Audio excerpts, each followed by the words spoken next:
ஜெயா தொலைக்காட்சி நேயர்களுக்கு அடியேன் லலிதாவின் பணிவான நமஸ்காரங்கள். வரம் தரும் ஸ்லோகங்கள் என்ற இந்த அற்புதமான பகுதியில் வரம் தரும் நாமங்கள் அப்படிங்கிறதும் நாமத்தோட முக்கியத்துவம், நாம ஸ்மரணை, நாமத்தினால ஒரு பெரிய பக்தி சத்சங்கத்தை எப்படி உண்டாக்கி அதன் மூலமாக நம்ம பக்தி மார்க்கத்துக்கு போகணும் அப்படிங்கிறதுக்காக நம்ம நிறைய நாமங்களை பார்த்துன்னு வரோம். இந்த ராம நாமம் அப்படிங்கும்போது ஒரு விஷயத்தை நம்ம சரியாக புரிஞ்சுக்கணும். சில விஷயங்களுக்கு புரிதலே இல்லாமல் தான் நம்ம நிறைய தப்புக்கள் பண்ணுறோம். ராம நாமம் சொல்கிறது அப்படிங்கிறது ஏதோ ராமருங்கிறவர் நம்ம நாட்டுக்கு மட்டும்தான் அப்படி இல்லை, உலக அளவில் எடுத்துனோம் அப்படின்னா ராமர் அப்படிங்கிற அந்த சத் கதாபாத்திரம் அந்த ராமருக்கு, அதாவது ராமரை மட்டும் இல்லை, அந்த ராமரை சேர்ந்த எல்லாமே ராம காவியம் அப்படின்னு எடுத்துட்டோம் அப்படின்னா அதில் உள்ள எல்லா கதாபாத்திரங்களையும் போற்றி தான் உலக அளவில் மதம் அதெல்லாத்தையும் கடந்து போய் இந்த ராமரையும் ராம நாமத்தையும் உச்சரிச்சுன்னு வராங்க.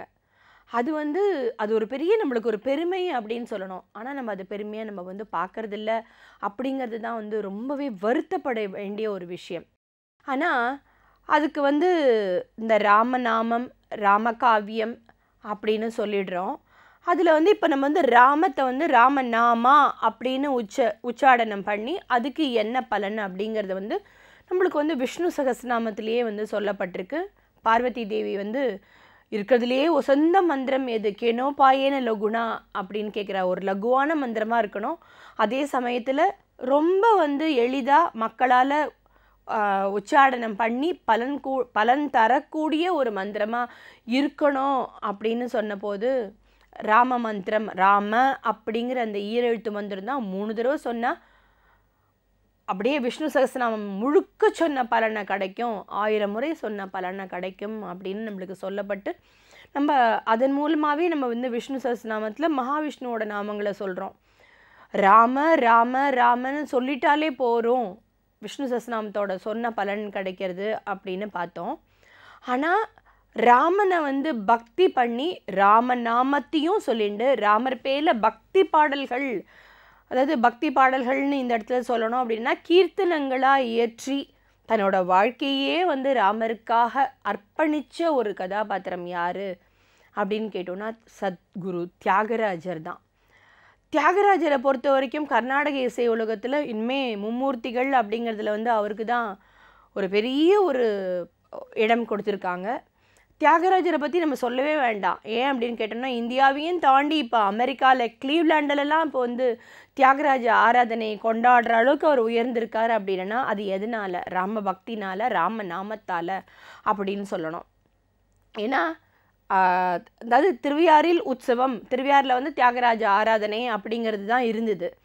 அப்படியே அமெரிக்காவுக்கு போச்சு, இப்போ உலகெங்கும் அவரோட ஆராதனை கொண்டாடுறாங்க. இப்போ சென்னையில் எடுத்துட்டோம்னா சென்னையில் திருவையாறுன்னு கொண்டாடுறோம். எல்லா இடத்துலையும் பார்த்துட்டோம் அப்படின்னா அந்த தியாகராஜருக்கு ஒரு சிறப்பான ஆராதனையும் அவரோட ஒரு ஜெயந்தி விழாவாக இருக்கட்டும், இல்லை அவரோட அந்த சமாதி அடைந்த தினமாக இருக்கட்டும், இந்த இரண்டுத்தையும் கொண்டாடுறதுங்கிறது இந்த கர்நாடக இசை உலகம் மட்டும் இல்லை, சத்சங்கங்கள்லாம் எங்கே இருக்கோ அந்த இடத்துலலாமும் தியாகராஜ ஆராதனை கொண்டாடுறது வழக்கமாயிடுது. இப்போ தியாகராஜரோட ராமர் எப்படி இருந்தார், அவர் எப்படி ராமநாமத்தை சொன்னார் அப்படிங்கிறது தான். நாமெல்லாம் ஒரு 100 தடவை 108 தடவை ஒரு ராமநாமம் சொல்கிறதுக்கோ இல்லை ராமநாமம் எழுதுறதுக்கு அப்படியே நான் இன்றைக்கி 108 தடவை எழுதினேன், நான் 108 தடவை இவ்வளோ தூரம் ஜபம் பண்ணேன் அப்படின்னு சொல்கிறதுக்கே நம்ம பெரிய ஆயாசமாக சொல்லுவோம், அது என்ன ஒரு பெரிய விஷயமானு. ஆனால் தியாகராஜர் ஒரு தடவை 2 தடவை சொல்லலை, 96 கோடி முறை ராமநாமம் சொல்லியிருக்கார். 96 கோடி முறை அப்படின்னா கொஞ்சம் யோசனை பண்ணி பார்க்கணும். அதை சொல்கிறதுக்கு அவருக்கு எப்படி ஒரு பிரயத்தனம் வந்தது, எப்படி பிரயத்தனப்பட்டார், யார் அவருக்கு சொன்னா அப்படின்னு கேட்டோன்னா தியாகராஜரோட வழியில் எடுத்துட்டோன்னா அவரோட பாட்டன் முப்பாட்டன் எல்லாருமே ராம விக்கிரகத்தை வச்சு தான் பூஜை பண்ணி அந்த ஒரு நாளுமே பார்த்தோன்னா அந்த உஞ்சவிரதி எடுத்து பிக்ஷை எடுத்து உணவு உண்றது அப்படிங்கிறது தான் அவங்களுக்கு பழக்கம். அந்த மாதிரி நித்தியப்படி எடுத்துட்டோம் அப்படின்னா அந்த ராம நாமம் ராம பஜனை இதுதான் அவங்களுக்கு வேலையே, வேற எந்த ஒரு வேலையுமே கிடையாது. அதுக்கான ஒரு அப்படி வந்து ஒரு குடும்பமாக இருந்தது தான் தியாகராஜரோட குடும்பம். அந்த வழியிலேயே வந்து தியாகராஜரும் வந்து ராம பக்தியிலையும் ராம நாமத்திலையும் தோய்ஞ்சார். அப்போது இவரோட இளமை காலத்தில் பார்த்தோம் அப்படின்னா, காசிலேருந்து ஒருத்தர் வந்து இவருக்கு வந்து ராம நாமத்தை வந்து உபதேசம் பண்ணி, நீ 96 கோடி முறை வந்து ராம நாமம் சொல்லு, ராமன் வந்து உனக்கு பிரத்யட்சமாக காட்சி அளிப்பார் அப்படின்னு சொல்லிட்டார்.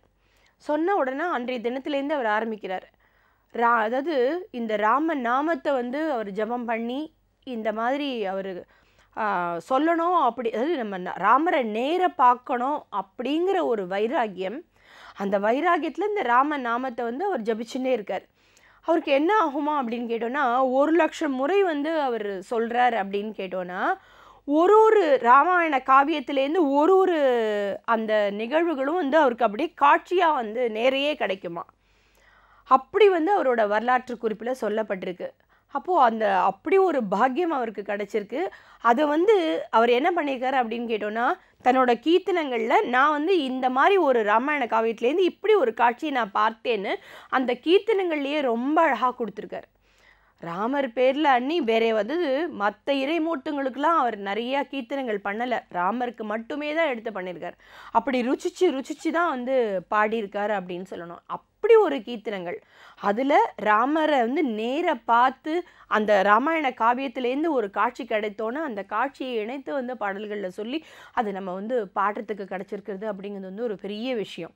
ஏன் அப்படின்னு கேட்டோன்னா, இப்போ தான் அந்த ராமர்னா ஒருத்தர் இல்லை, அந்த ராமாயண காவியமே இல்லைங்கிறாங்க. இவர் வந்து இப்போ தானே 17ஆம் நூற்றாண்டில் இருந்தவர் தானே. அவர் வந்து ராமரை நேர பார்த்துருக்கார், பிரத்யட்சமாக இருந்திருக்கார். ஏன் அவரோட கடைசி காலகட்டத்தில் கூட பார்த்துட்டோம் அப்படின்னா, ராம ஜபம் பண்ணிகிட்டே இருக்காங்க. அவர் தன்னோட உயிர் பிரிய போகிறதுங்கிறதும் தியாகராஜருக்கு தெரியுது.